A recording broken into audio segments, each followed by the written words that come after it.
गम और खुशी में फ़र्क महसूस ना हो जहाँ, मैं दिल को उस मुकाम पे लाता चला गया। जी नहीं, ये कोई रोमांटिक एपिसोड नहीं है। I feel this is so relatable in the phase called adulthood, जो मैं और आप जी रहे हैं।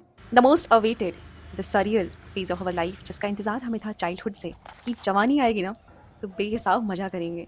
ज़िंदगी अपनी होगी, पता नहीं क्या, क्या, क्या, क्या, क्या। आ गया मज़ा, हो गया स्वाद। दिल पूछ रहा है ना तुमसे और दिमाग भी साथ ही साथ। अब तो ऐसा लग रहा है कि जैसे जो ज़िंदगी में चाहते हैं वो नहीं मिला तो पता नहीं कैसे जिएँगे, और अगर वही मिल गया है तो भी कन्फ्यूज़्ड हैं कि यार बहुत मोनोटनी फ़ील हो रही है। Am I correct? Am I relatable? Please let me know. मेरा नाम है वैशाली, आप देख रहे हैं karma space life and welcome to one of the most productive days in my life. हाँ, एक ऐसा दिन जिसके बाद चेहरे पे मुस्कान आती है, आत्मा को संतुष्टि मिलती है और दिमाग कहता है सब हो जाएगा यार वैशाली। मगर फिर दिल पूछता है क्यों नहीं जी पा रही है तू हर दिन ऐसे ही? क्यों हो जाती है उदास, ओवर थिंकर, एंजाइटी और पता नहीं क्या क्या। Anyways will keep it posted. Let's move to our 28 lessons of 28 years का पार्ट 2, क्योंकि लास्ट ब्लॉग अगर आपने नहीं देखा है तो उसमें हमने 7 मोस्ट इंपॉर्टेंट लेसन्स की बात करी थी। मैंने उसको अभी एग्जीक्यूट करा है और बहुत मजा आ रहा है दोस्त। I am so happy. Please तुम भी एग्जीक्यूट कर लो। Okay, let's move to 8 point without any delay. और सुनो ज़रा, अगर तुम्हारा दिमाग तुमसे कह रहा है कि ये लड़की इतनी खुश कैसे है, 28 साल की हो गई, क्या सवाल है ये? क्या सोच है ये? क्या मतलब है इस बात का? मतलब अगर मैं कैमरा ऑन करके उसके सामने रो नहीं पा रही हूँ पीएमएस फेस में, अपनी एंजाइटी के लिए मैं ऐसे वो नहीं रिकॉर्ड कर पाती हूँ यार। मैं अभी थोड़ी देर पहले ही रोई थी और अभी इतना चहक के बात कर रही हूँ तुमसे। क्या करूँ मैं? पर कोई नहीं दोस्त, दुख सबकी जिंदगी में है, ठीक है? हमें उससे हील करना है, मैनेज करना है। So let's move to eighth now finally. हमें से मेजॉरिटी लोगों की प्रॉब्लम स्टार्ट होती है सुबह से, जब हम जाग नहीं पाते हैं। तो हमारा दिन खराब होता है, दिन से हफ्ते, हफ्ते से महीना एंड रेस्ट फॉलोज। तो ऐसा करो, जिस भी टाइम जागना चाहते हो 5 अलार्म लगाओ, 10 लगाओ, 15 लगाओ। ऐसे अलार्म्स होने चाहिए जो आपको बेड से उठने पे मजबूर कर दें, लाइक उनको चलते हुए आप नहीं सो सकते। और स्नूज बटन दबाने का ऑप्शन आपके पास नहीं है बिकॉज वो बेड साइड टेबल पे ना होकर कहीं दूर कबर्ड में है, या फिर समवेयर जहाँ पे आप ऐसे उठ के पहुँच के बंद करके वापस आके लेट ना सको। एक वॉक हो जाए आपकी, समझ रहे हो? Try it, it will work. 20 alarm लगाओ, घर वाले गाली देंगे, फ्लैटमेट हो सकता हो, रूममेट हो सकता हो, दे, but you will get it. एक हफ्ते की बात है बस। नाइन्थ जो मैं एग्जीक्यूट करने की बहुत कोशिश कर रही हूँ, डेली 15 मिनट्स का वॉक। लॉन में करती हूँ तो अच्छा लगता है, लेकिन जब घर से दूर जाकर करती हूँ तो बहुत अच्छा लगता है। लाइक कितना भी मोनोटोनस फील हो रहा हो लाइफ में ना, you just feel better. The word is better. So try it out. हो सकता हो आपको सुबह सनराइज या सनसेट वॉक करके और अच्छा लगे। If possible do it and let me no. With time आपका मूड, स्लीप, मेटाबॉलिज्म, डाइजेशन सब कुछ बेहतर हो जाएगा। एग्जीक्यूट करने के बाद ही बता रही हूँ। कंसिस्टेंट रहना थोड़ा मुश्किल है, बट कोशिश कर सकते हैं यार। बहुत जगह पढ़ा था कि कोई चीज़ डेली करो 30 मिनट्स के लिए ही, और तुम उसको मेल थ्रू कर लोगे। बहुत डिफिकल्ट होता है पता है। अगर मैं रोज़ कोशिश करती हूँ कि नहीं मैं हर दिन इसको 1 घंटे ही पढ़ूंगी, मेल ज़्यादा बेटर वो होता है कि मैं एक दिन ज़्यादा पढ़ लूँ। बट अगर कोई चीज़ सीखनी हो तो फॉर एग्जाम्पल म्यूज़िक और ड्राइंग और डांस मूव्स, तो 30 मिनट्स डेली कर सकते हो। लोग मुझसे पूछते हैं कि यार तुम अकेले रूम में रहते हो तो बोर नहीं हो जाती हो, तुम्हारी सोशल लाइफ का क्या? यार मेरे पास इतनी सारी चीज़ें हैं सीखने को भी, मैं क्या करूँ? टाइम कम पड़ाता है मेरे पास। तो तुम्हें अगर कोई चीज़ सीखनी है और टाइम नहीं मिल पा रहा है, तो रोज़ सोने से पहले या जागने के बाद 30 मिनट ही करके देखो। देखना 30 दिन बाद रिजल्ट डिफरेंट आएगा। ये मेरे लास्ट ईयर का एक्सपीरियंस है। अगर कोई आपसे पूछे कि सबसे ज्यादा एक एस्पिरेंट द्वारा क्या इग्नोर किया जाता है यूपीएससी या स्टेट पीसीएस की तैयारी के दौरान, आप बोलोगे समाज। मैं कहूंगी सीसैट। आप बोलोगे नहीं विशाली, ऐसा नहीं है, कुछ बिगनर एस्पिरेंट्स एक्स्ट्रा भाव भी देते हैं इसको, कोचिंग क्लासेस लेते हैं वगैरह वगैरह। मैं बोलूंगी मिनिमम रिसोर्स मैक्सिमम प्रैक्टिस। देखो ब्रो, ऐसा हो तो रहा है, काम कर तो रहा है मेरे लिए। एक पब्लिकेशन, एक किताब, मैंने मृणाल सर के फोटो वाली ये किताब अगर उठाई है जिसमें 30 ईयर्स के पीवाईक्यू दिए हुए हैं। देखो किसी एग्जाम में अगर आप पीवाईक्यू लगा लेते हो 25-30 साल के, आप बहुत ऊपर पहुंच जाते हो। मानो चाहे मत मानो, फेल तो नहीं हो गए एटलीस्ट। इसमें 9 टॉपिक वाइज दिया गया है, उसको सॉल्व करो, 3 प्रैक्टिस सेट लगाओ। देखो अपने आप तुम्हारा काम बन जाएगा। टॉप थोड़ी करना है सीसैट में। देखो अब ये तुम्हारी मर्जी है कि तुम 1600 एमसीक्यूज दिए हुए एक हफ्ते में खत्म करते हो या रोज थोड़ा थोड़ा करते हो, नींद आने पर, बोर होने पर। Go for your strategy, okay? If you feel right, तुम्हारी सहूलियत के लिए डिस्क्रिप्शन में लिंक दे दी है, you can make it one of your source, thank me later.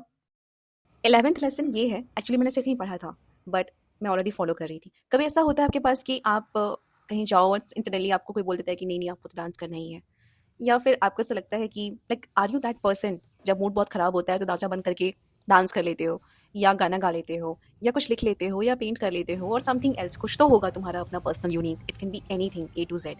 तो एक डांस मूव ना, लाइक एक dance song, like right now अगर तुम मुझे अपनी शादी में बुलाओ और मुझे बहुत फोर्स करो कि प्लीज मैं डांस करना ही है, तो बिना तुम्हारा मूड खराब किए एटलीस्ट मैं एक डांस मूव तो रेडी रखती हूँ कि हाँ ठीक है ये वाला कर देंगे यार आज तो।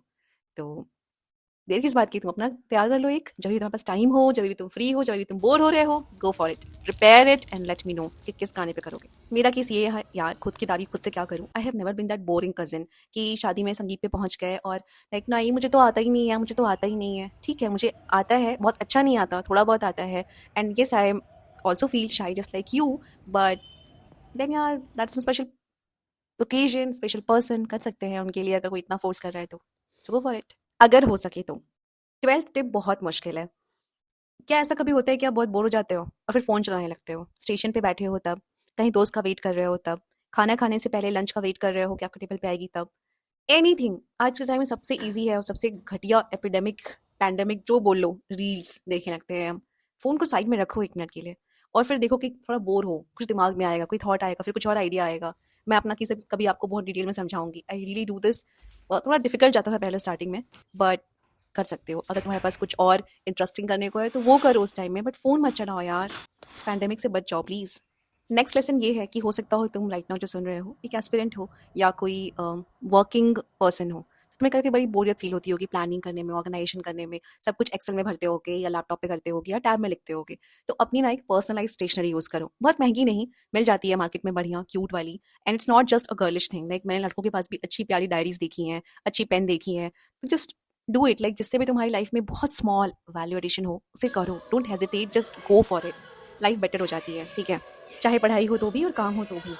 हम मोनोटनी के लिए बहुत सोचते हैं कुछ बड़ा करना है, कुछ डिफरेंट करना है, कहीं ट्रिप पे जाएंगे, बजट बहुत बड़ा रहेगा तभी मज़ा आएगा, ऐसा नहीं है। डेली बेसिस पे बहुत छोटी छोटी चीज़ें करके आप मोनोटनी ब्रेक कर सकते हो अपने लाइफ की, अपने रूटीन की। 14th एंड लास्ट टिप आज की मेरी ये रहेगी कि टाइम से सो जाओ। डिफिकल्टी होती है बहुत, फ़ोन को बहुत दूर रख दो, वहाँ जहाँ सुबह उठ के स्नूज का बटन नहीं दबा पाओगे, और breathe in and breathe out करो।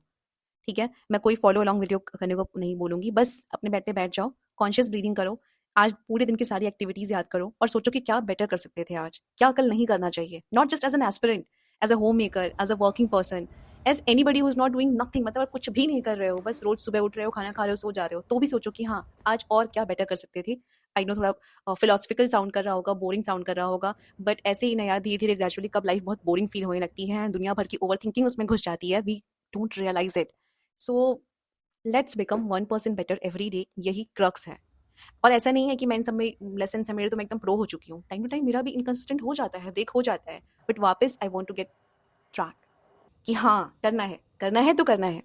सो विद दिस फटाफट से बता देती हूँ कि ब्लॉग में क्या हो रहा है। सो दर्शकों, जैसा कि मैंने आपको पहले ही सूचित कर दिया था कि ये वैशाली का one of the productive blog है, जिसमें वैशाली ने भरसक प्रयास किया है अपने दिन को संतोषजनक रूप से बिताने का। ऐसे ही वैल्यू एडिशन वाले ब्लॉग्स के साथ जल्दी मिलती हूँ आपसे, तब तक प्रसन्न रहिए, खुश रहिए, अपनी इंटरनल हेल्थ का, एक्सटर्नल हेल्थ का ध्यान रखिए और मुस्कुराते रहिए। कहा था तुमसे कि अशांत आत्मा हूँ मैं, 11 बजे सोकर 2 बजे नींद खुल गई है मेरी, क्या करूँ, जाग जाऊँ, सर दर्द होने लगेगा, एंजाइटी, ओवर थिंकिंग, पीएमएस क्या है नहीं पता, बट नेल पॉलिश में नेल रिमूवर मिला के लगा लिया है मैंने क्योंकि सूख गई थी, वो यूज नहीं करती हूँ रेगुलरली। टाटा। यार हमेशा याद रखना, every single day is a new day, नया सूरज, नया दिन, नए हम हर दिन नए मूड के साथ जागते हैं क्योंकि ये हमारी बॉडी का केमिकल लोचा है। हम सिर्फ एक चीज़ कर सकते हैं, observe more, react less, work more, you will be fine. You're watching Karma Space Live, hashtag 3am Club. My name is Vaishali. Stay tuned. Namaste. Jai Hind. Hey buddy, thank you for watching. In case you have not subscribed, we will meet again because life is a circle. जिस भी exam की तैयारी कर रहे हो, फोड़ दो, study hard, take care and be happy.